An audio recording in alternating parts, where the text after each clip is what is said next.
أعوذ بالله من الشيطان الرجيم. أعوذ بالله من الشيطان الرجيم. بسم الله الرحمن الرحيم. بسم الله الرحمن الرحيم. الحمد لله رب العالمين. الحمد لله رب العالمين. الرحمن الرحيم. الرحمن الرحيم. مالك يوم الدين. مالك يوم الدين. إياك نعبد وإياك نستعين. إياك نعبد وإياك نستعين. اهدنا الصراط المستقيم. اهدنا الصراط المستقيم. صراط الذين أنعمت عليهم. صراط الذين أنعمت عليهم غير المغضوب عليهم ولا الضالين.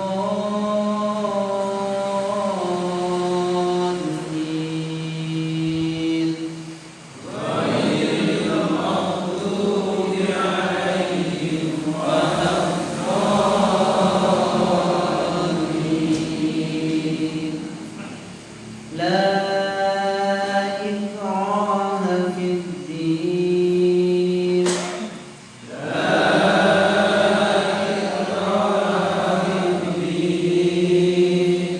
قد تبين الرشد من الغي.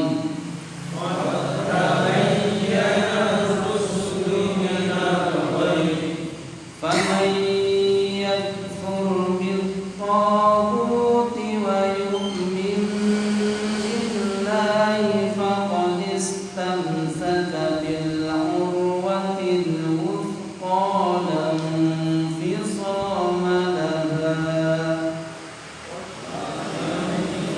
يكفر بالطاغوت ويؤمن بالله فقد استمسك بالعروة الوثقى لا انفصام لها. والله سميع عليم. والله سميع عليم.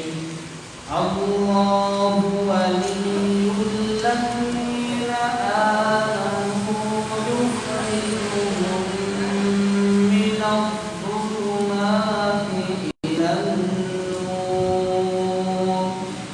الله ولي الذين آمنوا يخرجهم من الظلمات إلى النور. والذين كفروا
lam fisama laha,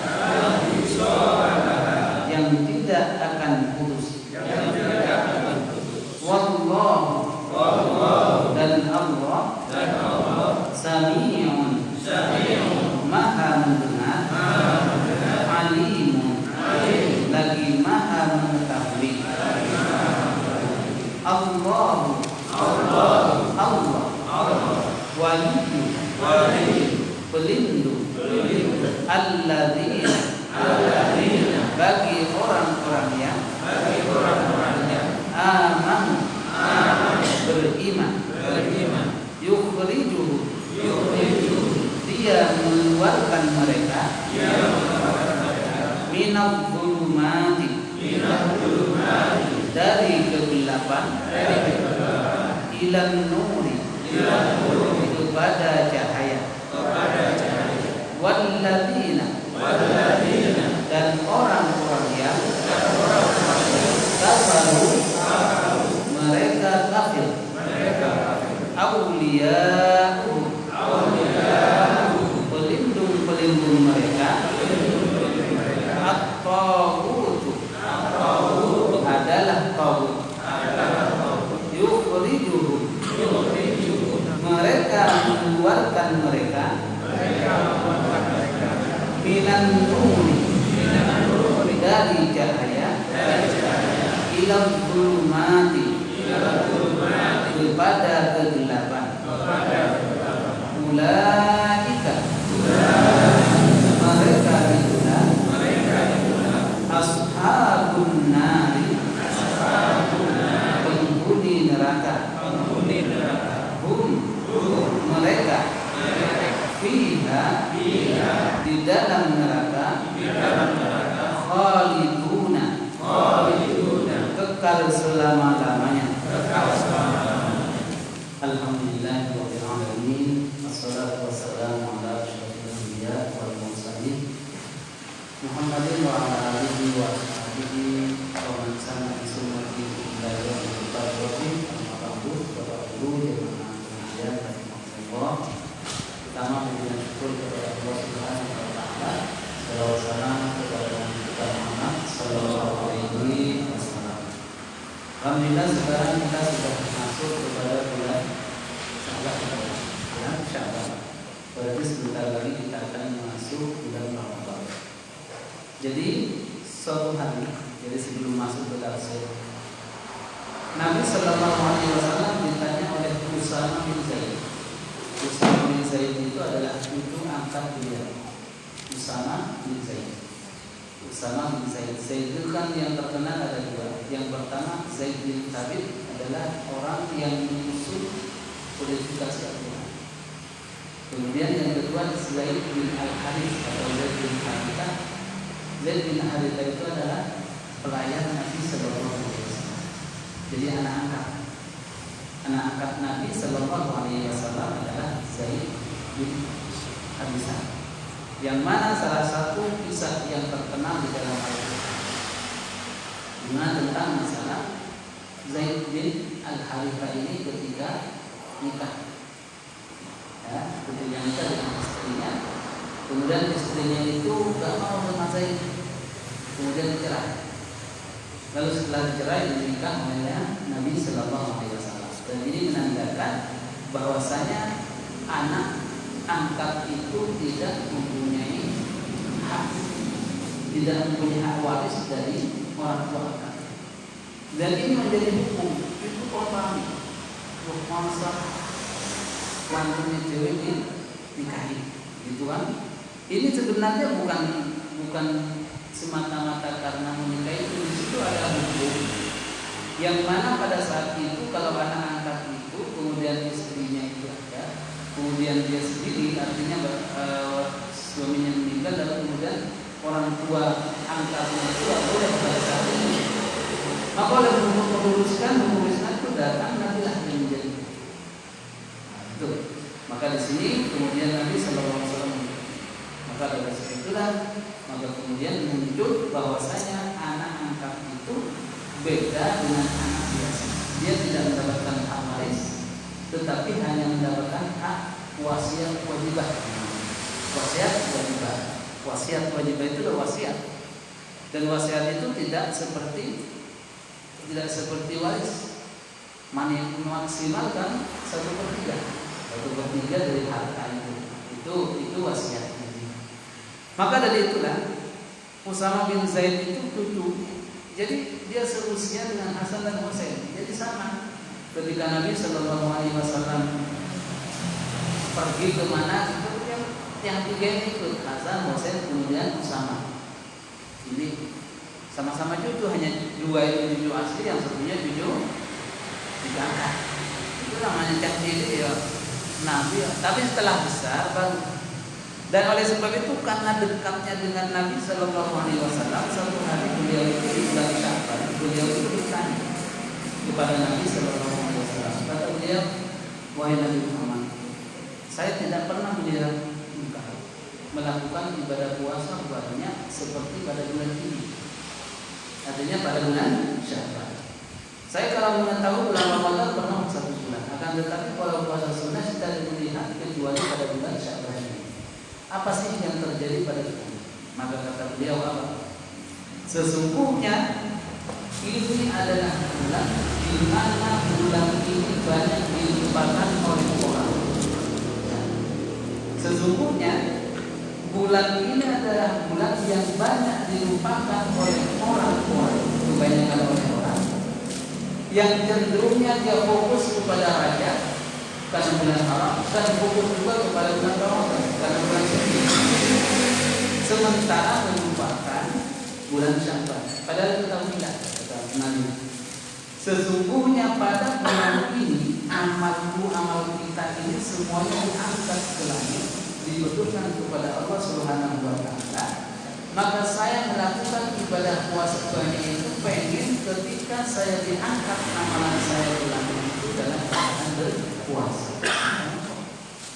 Makanya dalam bulan Sya'ban ini juga banyak termasuk salah satu sunnah, yaitu memperbanyak ibadah puasa sunnah. Ya kalau nggak bisa seperti Nabi yang ambil yang untuk aja Senin Kamis, seperti puasa putih. Lalu bagaimana ini biar sekalian? Lalu bagaimana dengan mengkhususkan bulan Nisfu Sya'ban, gitu kan? Banyak. Kalau bulan yang depan kebetulan Senin nggak mau, tapi kalau mengkhususkan hanya satu hari aja itu yang tidak, yang diperselisihkan. Jadi memang ketika bulan ini, jadi Allah Subhanahu wa taala memang memberikan suatu kenikmatan yang banyak padanya. Tapi tidak ada satu ayat pun atau hadis yang menganjurkan khusus. Tapi secara umum anjuran, tapi mengkhususkan tidak. Gitu ya, ada bedanya. Mengkhususkan sama keseluruhan. Kalau kita bulan ketepatan itu pada tanggal 15, bagus. Tapi kalau mengkhususkan, gue gak puasa, aktif puasa. Itu yang juga mengkhususkan. Maka itu yang diperselisihkan oleh Allah. Jadi gak ada masalah. Kita melakukannya itu kalau kita melakukannya dengan rutin. Artinya setiap bulannya itu kita puasa, kebetulan dengan itu pada berbarengan dengan adanya yang diajarkan oleh Nabi kita Muhammad Sallallahu Alaihi Wasallam. Artinya memperbanyak. Jadi salah satu poin apa penting di situ Bapak dan Ibu sekalian, bahwa bulan Sya'ban itu di mana Allah Subhanahu wa taala ya menerima setoran amal manusia semuanya.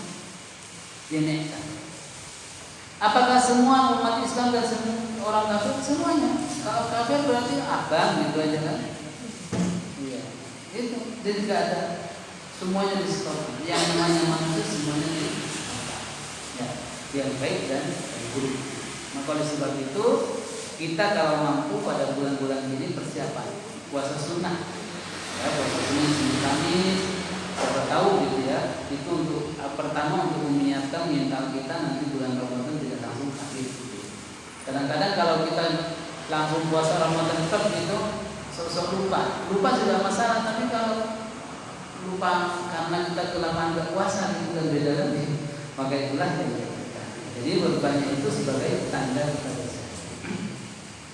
Kemudian yang kedua, pelajaran di bulan Sya'ban itu berbeda dengan sesungguhnya. Dalam satu riwayat dikatakan, kalau orang itu punya hutang kepada seseorang wajib dibayar, apalagi hutang kepada Allah. termasuk puasa. Jadi hutang puasa itu ditagih nantinya oleh Allah Subhanahu wa taala. Apakah puasa itu mungkin dulu kita sudah bayar dan kita puasanya bolong-bolong. Nah, sekarang dulu waktu SMP, SMA itu kan sudah bayar, tapi bolong. Kebanyakan ngerokoknya dari puasa seumpama. Nah, kita sekarang sudah, kata bahasa kerennya itu sekarang sudah tobat. Ya mari kita ganti. Jadi kalau malaikat terus lali sesuai malaikat tidak pernah ahli. Ya, enggak pernah ahli malaikat. Itu tetap dijaga. Oleh sebab itu nanti kalau di kita kan ada tip F, bisa aja punya.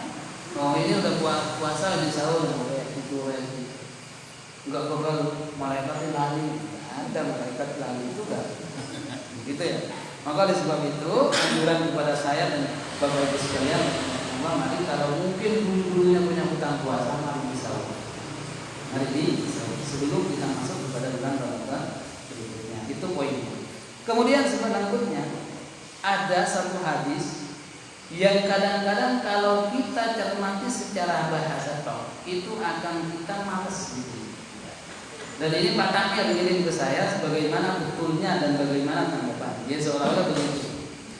Jadi dalam hadis Nabi sahih memang hadisnya. La yudkhilu ahadan amalahul jannah. Sesungguhnya amalan seseorang itu tidak dapat memasukkan orang masuk surga. Coba. Sesungguhnya amalan kita itu sebenarnya tidak bisa memasukkan kita ke dalam surga. Ini. Qalu wala anta ya Rasulullah. Maka kemudian sahabat bertanya, walaupun engkau juga begitu ya Rasulullah. Jawaban Rasulullah, qala nah wala anta. Ya walaupun saya juga. Akan tetapi hadis berikutnya illa ayyatagammadani Allah bi fadlin wa rahmah. Akan tetapi yang menentukan masuk surganya orang itu bukan semata-mata amalnya, karena fadl dan rahmat dari Allah Subhanahu wa taala. Jadi rahmatnya. Lalu kemudian kalau begitu enggak usah ngapa-ngapain, kalau mau rahmat ya enggak usah. Bukan. Yang dimaksud orang mendapatkan rahmat dan keutamaan dari Allah itu kalau melakukan amal. Ya udah. Berarti kalau tidak amal enggak mendapatkan rahmat. Karena kenapa ini demikian? Karena bagaimanapun banyaknya kita melakukan amal, itu tidak cukup untuk membeli surga. Yang mana kita hidup sekarang ini, satu harinya kan sama dengan 1000 tahun dunia gitu. Berarti kalau kita umurnya hanya 60, berapa? Sementara di surga itu lama sekali. Maka kalau hanya amalan itu gak cukup. Gitu maksudnya. Jadi artinya yang mendapatkan fadl dan rahmat itu hanya orang yang beramal saleh. Maka dengan amal saleh itulah melalui amal saleh untuk mendapatkan rahmat. Karena amal kita sebanyak apapun tidak cukup untuk memberi adanya surga Allah Subhanahu wa taala yang akan diberikan selama-lamanya. Gitu maksudnya. Jadi bukan kita langsung bodoh, Pak. Ini kena rahmat ya walaupun enggak ibadah ya betul. Enggak. Yang mendapatkan rahmat itu yang ibadah. Cukup ngobrol dari sekalian ya Allah, kita nikmati dulu dan menggunakan dari semalam. Bismillahirrahmanirrahim.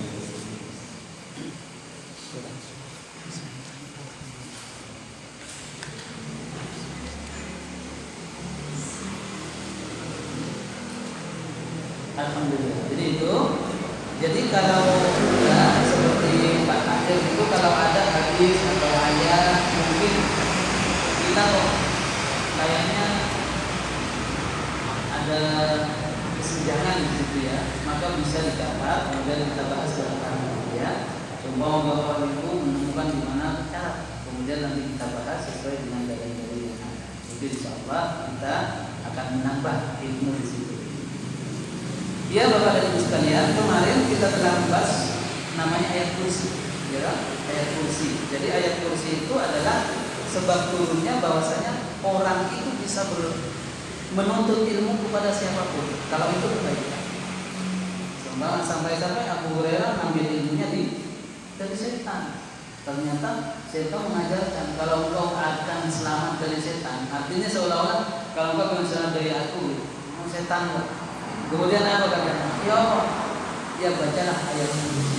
Semangat dari Abu Bakar. Setelah dibacakan ayat yang tadinya nyolong pitik, nyolong apa itu gak datang lagi. Itu karena maka oleh sebab itu kata Nabi Sallallahu Alaihi Wasallam, kullu syai'in sinamun. Setiap sesuatu itu pasti, kemarin hadisnya udah ya. Kullu sinamin, kullu syai'in sinamun. Setiap sesuatu itu punya tujuan, punya hal pokok. Kemudian wasinamul Quran suratul Baqarah wa hiya fihi ayatul kursi. Sedangkan pokok daripada Al-Quran itu adalah surat Al-Baqarah yang mana di dalamnya ada ayat kursinya. Maka oleh sebab itu hadis berikutnya melanjutkan, maka oleh sebab itu bacalah di dalam rumah kalian, pasti setan, jin dan lain sebagainya yang ada di rumah itu akan keluar. Kalau jin kafir, maksudnya kalau jin Islam malah ikut dengan kita itu menggunakan Al-Quran. Mengapa demikian? Di sini ada 10 sifat yang ada kemarin sudah dicatat sebagian ya. Ada 10 sifat di dalam ayat kursi itu yang lebih dari ayat-ayat berikutnya. Karena kita perlu mengamalkan ini, termasuk salah satu zikir sebelum kita tidur atau pagi dan sore atau pagi dan petang gitu ya. Kenapa? Kata Nabi Sallallahu Alaihi Wasallam di situ punya sifat Allah Subhanahu Wa Taala. Jadi berkumpul di dalamnya itu ada 10. 1 dan 2 itu di dalam kalimat Allahu la ilaha illa huwal hayyul qayyum. 1 dan 2 berarti sifat Allah di situ ada al-hayy al-qayyum. Maha hidup dan maha selalu menerima dan mengerti dan memberikan kepada makhluknya, menjaga makhluknya. Al-qayyum. Kemudian yang ketiga, la ta'khudhuhu sinatun wa la nawm. Jadi Allah itu mempunyai sifat tidak ngantuk dan juga tidak tidur. Ngantuk aja enggak, apalagi itu. Yang keempat, lahu ma fis samawati wa ma fil ardh. Jadi milik Allah lah apa-apa dan di langit dan di bumi. Yang di langit milik Allah, yang di bumi juga milik Allah juga sih. Jadi pemilik langit dan bumi dan isinya itu Allah. Itu keempat. Kemudian yang ketiga sifat Allah Subhanahu Wa Taala, man dzalladzi yashfa'u 'indahu illa bi'idznihi. Sesungguhnya Allah itu tidak akan mengizinkan memberikan syafaat orang lain kecuali dengan izinnya. Jadi orang tidak akan dapat memberikan syafaat kepada orang lain kecuali Allah mengizinkan. Salah satu yang mendapatkan izin itu salah satunya adalah pertama Nabi, itu pasti. Kemudian Al-Quran, kemudian puasa, dan amal-amal yang lain yang sudah ada hadisnya itu. Yang keenam, ya'lamu ma baina aydihim wa ma khalfahum. Sifat Allah itu mengetahui apa yang ada di depan kita dan apa yang di belakang. Depan belakang ini artinya depan belakang apa yang kita lakukan tadi dengan yang akan datang itu diketahui Allah. Makanya itulah yang disebut dengan ihsan. Kemudian yang ketujuh, la wala yuhituna bi syai'in min ilmihi illa bima syaa. Seseorang itu tidak akan mendapatkan ilmu, yang melebihi dari orang lain kecuali dengan izinnya, dengan izin Allah. Sehingga kemarin kami ceritakan tentang masalah Nabi Khidir, gitu. Kemudian Nabi Samuel juga itu bukan rasul tapi nabi. Samuel itu kan juga diberi wahyu. Apa ketika ditanya oleh kaumnya, coba jadikanlah untuk saya itu raja, gitu ya, berikan raja. Kemudian diutuslah adalah nabi apa? Raja Talut, gitu. Itu kan karena Samuel yang memberikan kepada dia. Itu berarti mengetahui apa yang. Kemudian yang ke-8, wasi'a kursiyyuhus samawati wal ardh.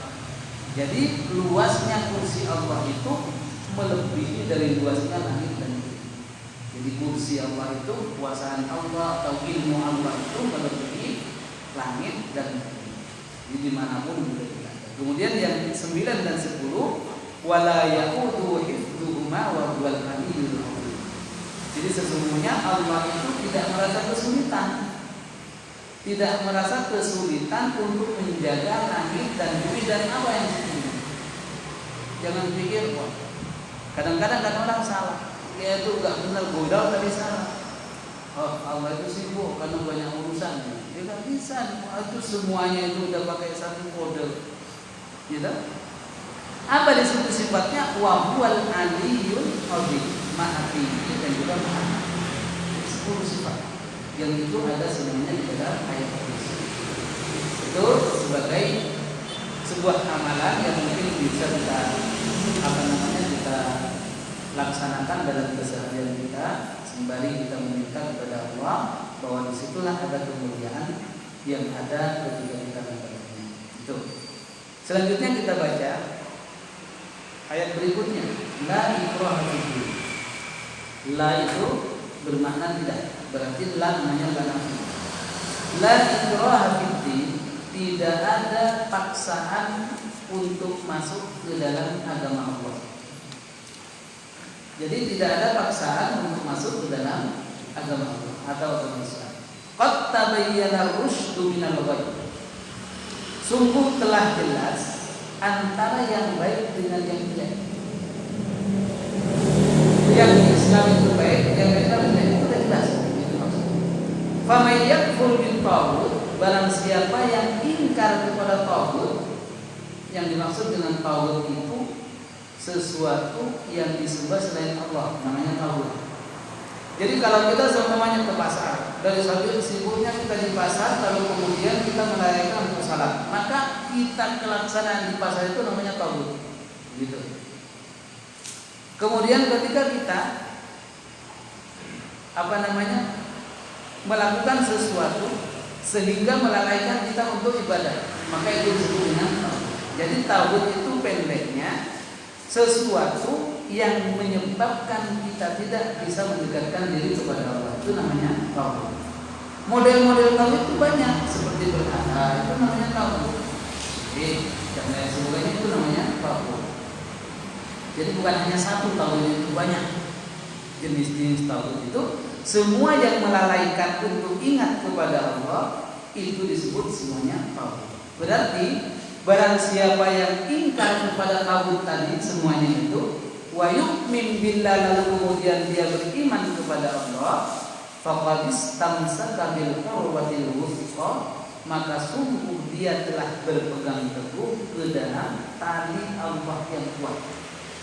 Urwatil wuthqa, tali yang kuat itu di sini penafsir atau mufasir banyak mengatakan. Yang pertama adalah yang dimaksud urwatul wuthqa itu adalah lafaz la ilaha illallah Muhammadur Rasulullah.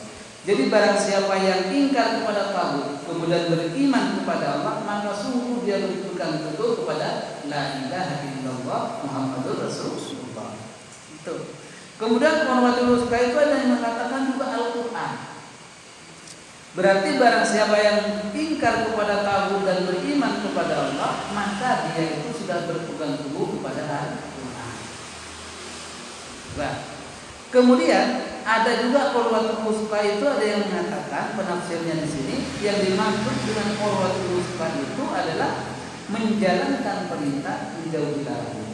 Berarti barang siapa yang mengingkari taghut lalu kemudian beriman kepada Allah, maka sungguh berpegang teguh kepada perintah yang telah diperintahkan dan menjauhi kepada yang dilarang.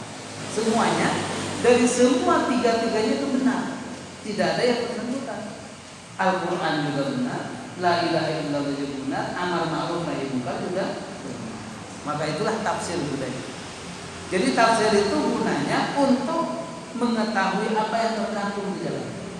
Itulah lam fisamalaha, maka dia tidak akan pernah bisa rusak, putus tali tersebut. Wallahu sami'un alim. Sesungguhnya Allah Subhanahu wa taala Maha mendengar dan Maha mengetahui. Sebab turunnya ayat ini nanti kita tafsirkan yang dimaksud dengan adil di sini.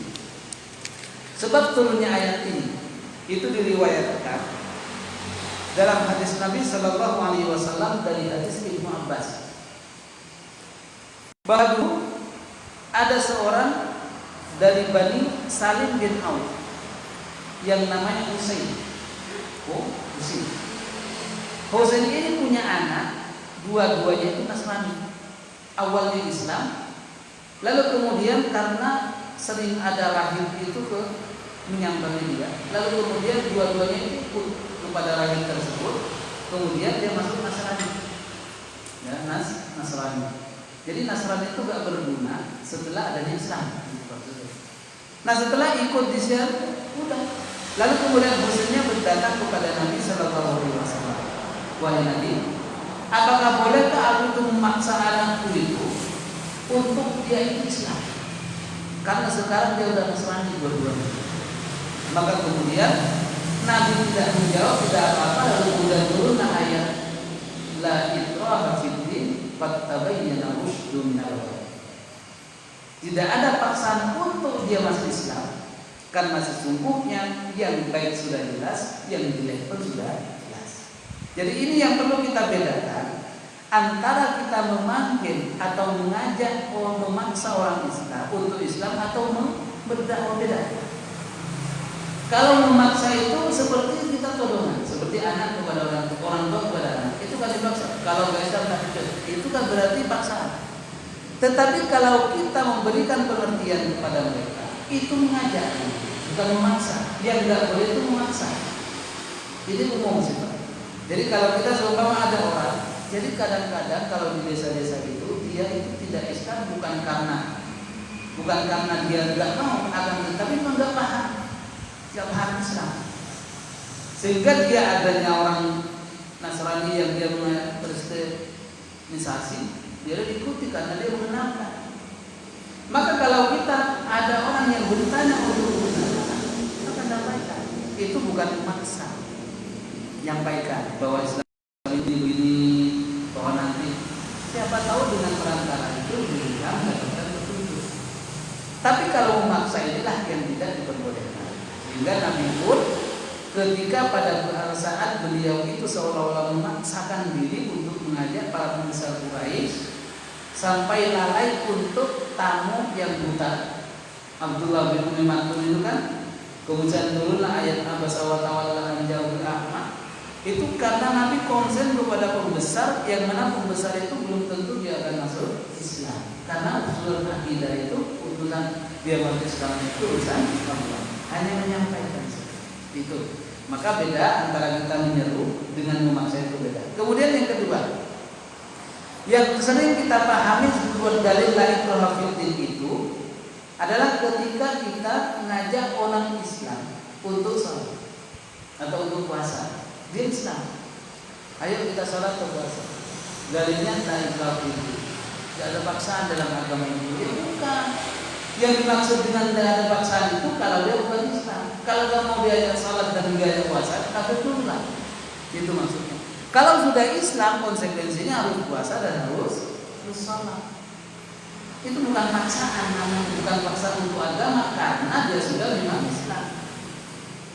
Jadi kalau orang yang bukan agama Islam kita paksa itu yang tidak boleh. Kalau sudah asyhadu an la ilaha illallah wa asyhadu anna Muhammadar Rasulullah, tapi enggak salat, enggak puasa kita aja, itu bukanlah la ikraha fid din. Akan tetapi itu mengajak untuk menyelesaikan apa yang menjadi kewajiban. Maka wajib. Maka disitulah yang disebut amar ma'ruf nahi munkar kita kepada mereka. Kayak ini. Jadi jangan sampai yang enggak pas dimasukkan dalilnya karena enggak pas. Itu bukan. Jadi yang dimaksud di sini adalah orang yang bukan agama Islam. Jadi dipaksa, kalau enggak kamu enggak boleh keluar, kan banyak. Tapi kalau sebaliknya, bagaimana kalau dia wallahu a'lam, kadang-kadang kan anaknya karena Islam dipaksa untuk masuk agama yang lain, itu beda lagi. Itu bukan urusan kita dan kita harus mempertahankannya, gitu kan? Dan kemudian yang ketiga yang menjadi permasalahan itu sering kita dengar masalah ini dari dalil bahwasanya apa namanya? Jadi kita dalam masalah urusan agama itu udah ada yang ngurus. Jadi kita gak usah membela. Itu juga keliru. Karena kalau kita membela Islam bukan kita membela Allah, berarti kita ini mempunyai harga diri bahwasanya agama yang akan kita bawa maju itu harus tidak dilecehkan oleh orang lain. Seperti kemarin Perdana Menteri Prancis itu, dia kan ingin adalah kebebasan ekspresi, gitu ya. Kemudian ketika ada orang yang menyandingkan monyet dengan istrinya, marah dia. Ini kan juga kebebasan ekspresi.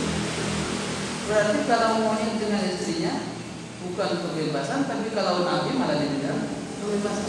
Ini ternyata bukan. Maka kalau kita dihina agama kita, itu harga mati. Memang betul. Ya biarlah. Dari aneh ya tetap paling tidak kita itu berontak dalam kita, jangan sampai dilecehkan. Ya, karena agama kita itu adalah satu-satunya yang akan menjadikan bekal kita untuk kembali kepada Allah Subhanahu wa taala.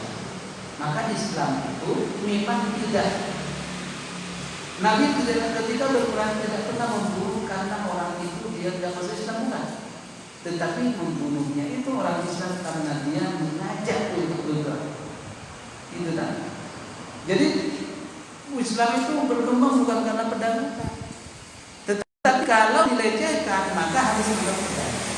Itulah garisnya. Sehingga pada zaman dulu Nabi Shallallahu Alaihi Wasallam, sehingga Saudi itu kan apa namanya dan benderanya gitu, itu menandakan katanya itu hanya dari dulu kayak kita merah putih gitu, ada garuda itu nggak bisa dimaknai yang seperti itu dimaknai.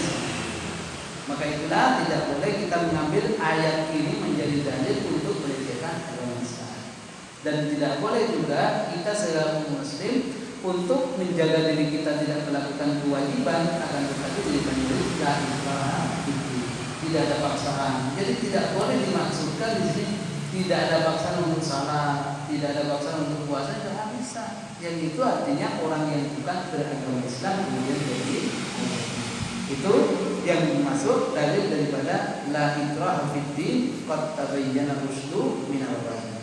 Jadi sebab turunnya itu walaupun khusus kepada Husain itu anaknya, akan tetapi secara umum juga kepada kita. Tapi kalau ada orang yang beda agama dengan kita minta penjelasan, jelaskan sejelas-jelasnya. Itu begini. Itu kadang-kadang kan banyak yang tidak. Kemudian kalau ada yang sekalian, yang selanjutnya ayat yang ke 257. Allahu waliyyul ladzina amanu. Allah itu adalah pelindung, penjaga orang-orang yang beriman. Yukhrijuhum minadh dhulumati ilan nur.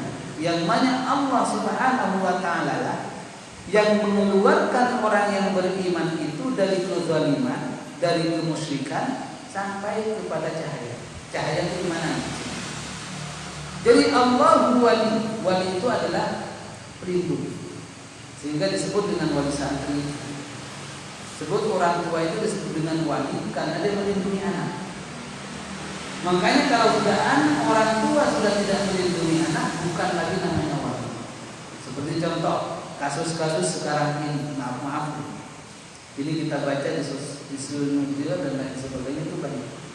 Bahkan maaf orang tua bapak itu dilaporkan oleh istrinya itu karena dia berhubungan dengan anaknya yang masih 14 tahun.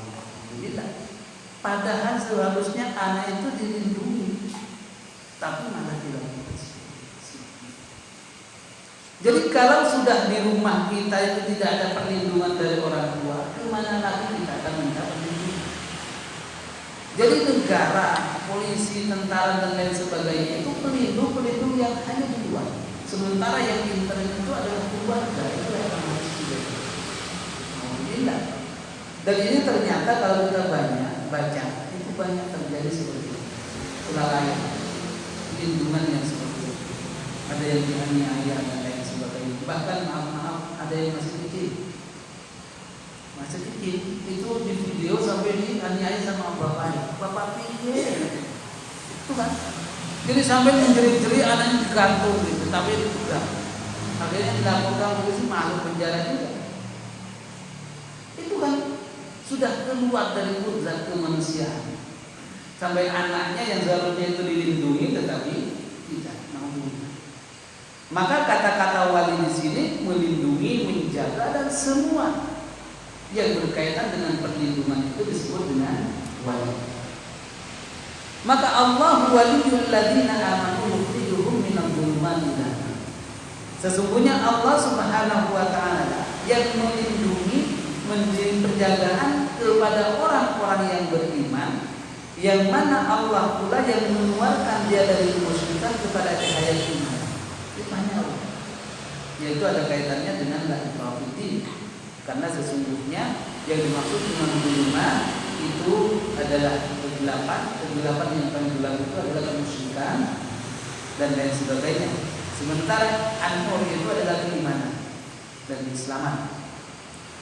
Sementara sebaliknya, walladzina kafaru awliya'uhumut taghut.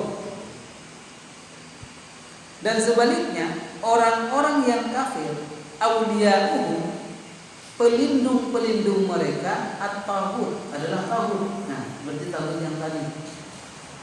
Pelindungnya mereka dengan disebut apa? Yukhrijunahum minan nuri ila dhulumat. Yang mana taghut itu malah mengeluarkan mereka itu dari keimanan kepada kezaliman, kesesatan. Sebaliknya. Lalu permasalahan di sini, mengapa kezaliman atau ketidakbaikan itu pakai jamak bentuknya, sementara nur itu pakai mufrad? Nur itu pakai tunggal, sementara kejahatan itu pakai jamak. Alasan di sini tafsirnya mengapa? Karena bentuk-bentuk kemunafikan dan kejahatan itu banyak. Sementara kebenaran itu hanya satu. Al-haqqu min rabbika fala takunanna minal mumtarin. Kebenaran itu hanya mengenal satu kebenaran, makanya pakai satu di sini. Tetapi kezaliman, ketidakbaikan itu banyak. Ada namanya musyrik, ada namanya munafik, ada namanya kafir, semuanya itu termasuk zulumat, kegelapan. Tetapi kalau cahaya atau keimanan itu sama. Iman yang akan mengantarkan orang Islam untuk masuk kepada hal yang baik adalah disebut kegelapan.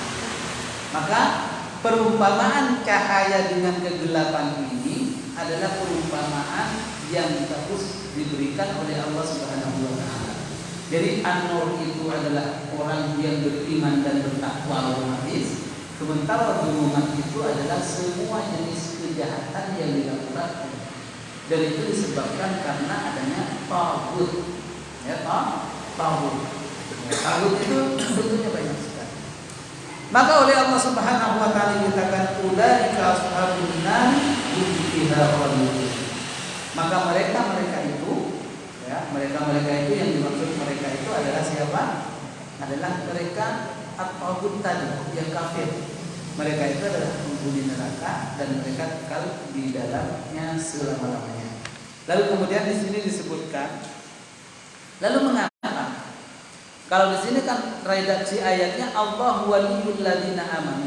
Allah itu adalah pelindung orang-orang yang beriman. Sementara orang-orang yang jahat itu tidak langsung disebutkan at-taghut awliya'uhum, itu enggak disebutkan seperti itu. Kok di tengahnya? Maka disebabkan tidak pantas perkara-perkara yang jelek itu dijejerkan dengan lafaz Allah. Jadi seharusnya kan kalau redaksinya mau diikut yang depan, seharusnya adalah at-taghut alladzina kafaru awliya. Begitu kan? Tapi kenapa di sini taghutnya itu di tengah?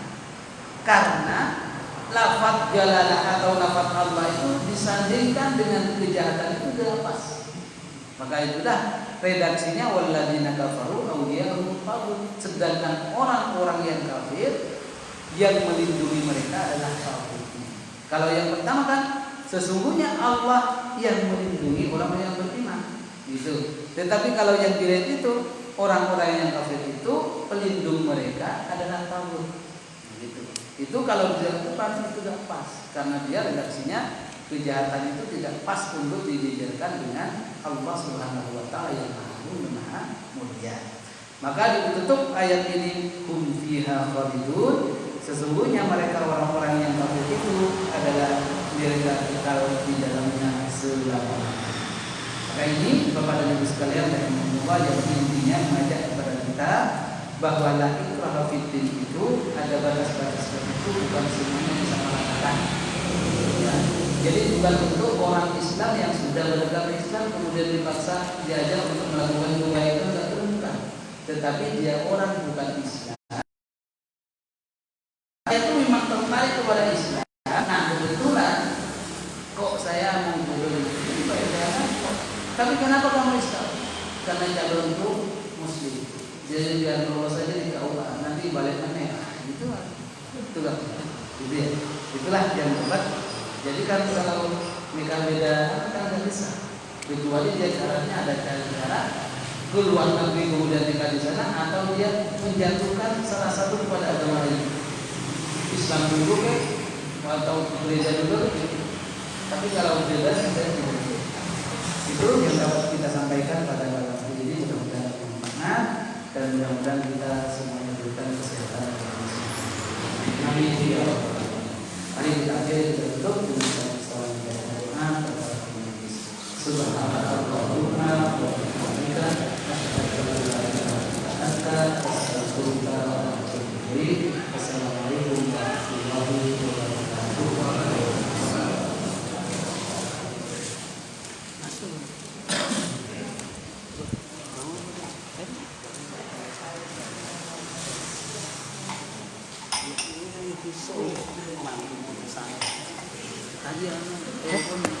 Lah, enggak.